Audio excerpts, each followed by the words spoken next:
Well, hello. So today I'm going to do some work on this slide. Now, what I'm trying to do is show the progress of the word prayer from its Latin origins all the way through to its English usage now. So it's a story over time. And the finished slide is going to look like this, but I want to animate it, in a way that suggests one word morphing into another. Now, I don't want to go super complicated on this, so I'm going to stay inside Apple Keynote to do this. So the first thing that we can look at is I've got 4 distinct groups of text here. So why don't I just initially turn that into a group, and these 3 into a group, and these into a group, and these into a group. You can see they were already partially grouped. So I've got 4 groups. Now I'm going to try and set this up. I've been messing about with this already, but let's start from the beginning and say, let's make it move in. So I'm going to build in, and I'm going to move in, and move in from the left. I don't want the bounce because that just looks a bit silly. So I can put a move in on each of these, and that's probably a good starting point. So let's do that. But you can see the problem already here, can't you, on this preview, that they are moving in and you can see them coming behind, except this one. So let me just get rid of that for a second. I'm giving myself away a bit there, but still check that's all okay. So let's present this slide and let's bring this in. Yep, that's nice. I like the speed of that. Now this one is having to travel a bit faster as well, because in the same amount of time it's got to go from the left edge of the screen to here. So it's going to have to move faster than this one, which only has to get from the left edge of the screen to here. So we're going to have to do something about the speed in a second. But the main problem is that you can see the text as it passes behind the previous bits of text. And I've left the bounce on as well, haven't I there? That's bad. So let's get rid of the bounce. So I like the idea of this sort of being like an expanding telescope sort of thing, so that we can see that one word came out of the other.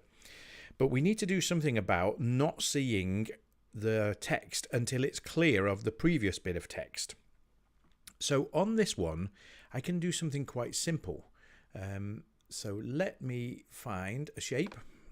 Let's take a square, doesn't really matter what shape, and I am going to push it so it's gone beyond the left hand edge and just enough to cover all that text. So I could drop the opacity of this if I wanted, but well, go on then, let's do that. Let's just drop the opacity for a second.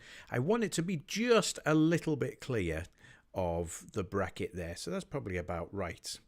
Now, let's put the opacity back up, and let's go to the color and pick up, that's gone off screen. I've got a second monitor here and that's showed up there. So let's pick up the eyedropper tool and let's make this the same color as the background. So it's great, but now it's hiding the text that I'm interested in. So if I do Shift Alt Command B, that makes things go backwards, and I only need to go back 1 step. And now if we see, let's present again, there's the first one, and now the second one really looks like it's coming out from the first one, doesn't it? The other 2 are still the same. So what we need to do is duplicate that, bring that so it's just past. We ought to do the opacity trick as well, I suppose. And I'm going to move the left hand edge of it, extend that so again it goes off the screen. Let me just drop the opacity. That's probably about right, I think. Yeah, so that can go back up. So Shift Alt Command B, just till I can see that second set of text. So now, in effect, I've got this first layer of text, then behind that I've got a mask layer, then behind that I've got this second set of text, and behind that I've got another mask layer.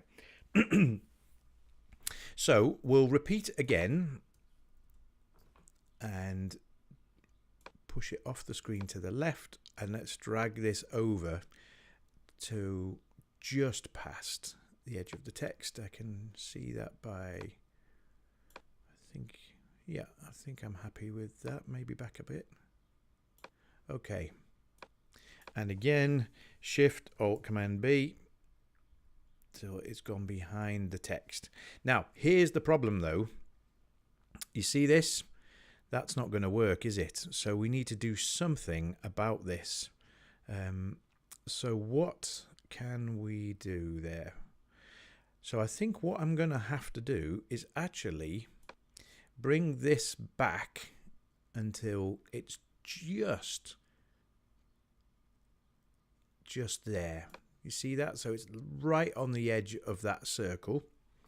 And then I'm going to duplicate it again, bring it forward, and I am going to raise this up now. So I don't need to worry about the orange text because that's covered by the previous one that I made. So I can leave it there. And again, Shift Alt Command B. So let's try that and just see how that works. So first one, yep, no problem. Second one, we already know that's working. That's okay. So now let's try the third one. Yeah, so do you see that? So the text is coming out from behind the text, and this line looks like it's just growing. So now the only thing I'm not happy with about this is if we just do that again, nice and slow, bit quicker, even quicker, really quick, because they're all allocated the same amount of time. If we go to this first group and we go to the animate, we've given it a second. So I've got a couple of options that I could do here. I could actually use a move in as an action. I could use move there, but it's a bit more fiddly. And then I could set the move so that each piece of text starts behind the mask belonging to the previous text. So it only has to move from there to there instead of from the far left to there. But probably that's more effort than me just going as it is with a build. Don't think I need this order. So on the first one, I could leave it as a second. Let's make this 1.25, 1.5, and 1.75. These are guesses, but let's just play that and see if that makes them appear at the same speed. So there we go. That's traveling at the same speed. Not too bad. Yeah. So it looks about the same, doesn't it? So when we see each piece of text moving, it looks as though it's moving at about the same speed.